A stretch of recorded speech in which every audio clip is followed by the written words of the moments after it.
Hallo zusammen. Heute erzähle ich euch wieder eine kleine Geschichte von unseren Freunden aus der Kirche Unterseen. Heute von der Amsel Samira. Die Geschichte heißt Ein Tanz im Regen. Die Amsel Samira sitzt auf einem Birkenast, direkt neben der Kirche. Jeder Ast hat seinen eigenen Namen und ist für eine andere Tätigkeit gedacht. Ein bisschen wie bei den Menschen, die ganz verschiedene Zimmer in ihrem Haus haben. Es gibt einen Ast zum Frühstücken, einen anderen Ast für den Lieblingsbesuch und einen ungemütlichen Ast für Besuch, den man möglichst schnell wieder loswerden möchte. Und einen Ast zum Singen gibt es natürlich auch und auch einen nur zum Träumen. Jetzt sitzt sie gerade auf dem Ins-Bett-gehen-Ast. Und sie hat schlechte Laune. Also so richtig miese Laune. Den ganzen Tag hat es geregnet und geschüttet und sie ist plitschnass. Eigentlich liebt Samira ja Wasser, denn ihre Großmutter war schließlich eine Wasseramsel. Aber irgendwann hat auch sie genug davon. Sie ist schließlich eine Amsel und kein Fisch, der im Wasser lebt. Plitsch, platsch, plitsch, platsch. Und die Regentropfen fallen vom Himmel.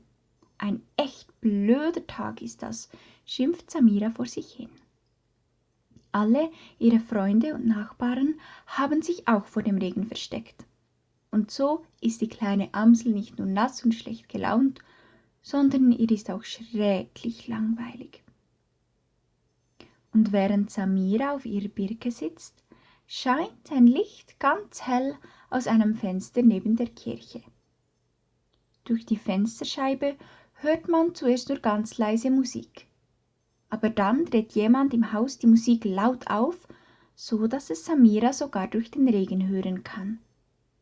Und wie wir die kleine Amsel kennen, möchte sie natürlich wissen, woher diese Musik kommt. Sie dreht den Kopf zu der Melodie, hüpft dann ein paar Schritte, bis sie auf dem Abflugast angekommen ist. Dann flattert sie los, schüttelt ihre nassen Flügel und landet auf dem Fensterbrett vor dem hellen Fenster. Sie setzt sich hin und hört sich die Musik an, die laut und wütend durch die Lautsprecher dröhnt. Das Lied ist genauso wütend und auch irgendwie traurig, so wie Samira selbst. Sie kann gar nicht mehr anders, als mit ihren Füßchen den Takt zu stampfen, mit den Flügeln zu flattern und laut mit ihrer Amselstimme mitzusingen. Und sie singt in die Nacht heraus und erzählt den Regentropfen, wie blöd ihr Tag war.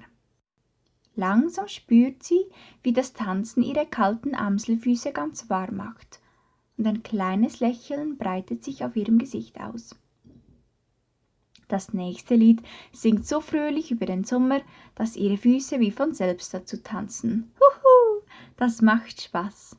Und sie dreht sich im Kreis. Voller Übermut springt sie vom Fensterbrett in die Luft und fliegt gerade einen Looping. Und weil das besser als jede Achterbahnfahrt ist, fliegt sie noch einen und gleich noch einen dritten.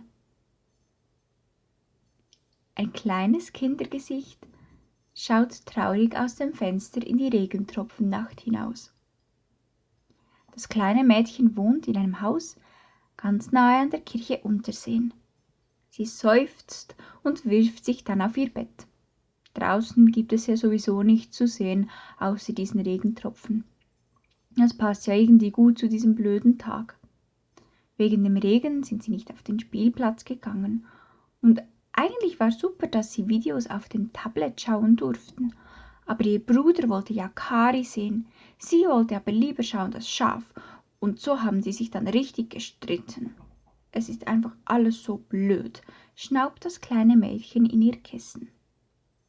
Sie streckt den Arm aus und dreht dann mit die Musik laut auf. Es ist ein lautes und ein wütendes Lied. Und wo dann das nächste Lied fröhlich über den Sommer singt, hebt sie den Kopf und schaut aus dem Fenster hinaus. Aber was sieht sie denn da auf dem Fensterbrett? Eine Amsel, die auf ihrem Fensterbrett herumhüpft, und plötzlich springt sie sogar in die Luft und fliegt einen Looping und noch einen und noch einen. Da beginnt das Mädchen zu lachen und tanzt gleich einmal durch ihr Zimmer. Sie nimmt sich vor, auch am nächsten Abend die Musik wieder laut aufzudrehen und zu warten, ob die Amsel noch einmal vorbeikommt, um zu tanzen und Loopings zu fliegen.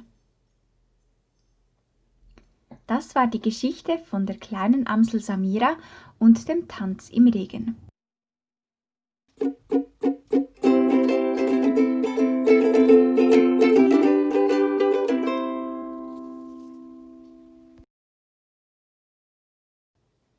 Und vielleicht ist ja gerade jetzt der richtige Zeitpunkt für eine kleine Tanzparty gekommen. Sucht euch ein bisschen gute Musik und dann könnt ihr eigentlich schon gleich loslegen. Da muss man nichts Spezielles können. Einfach Freude an der Musik und am Rumhopsen und am Rumhüpfen. Das kann jeder und jede.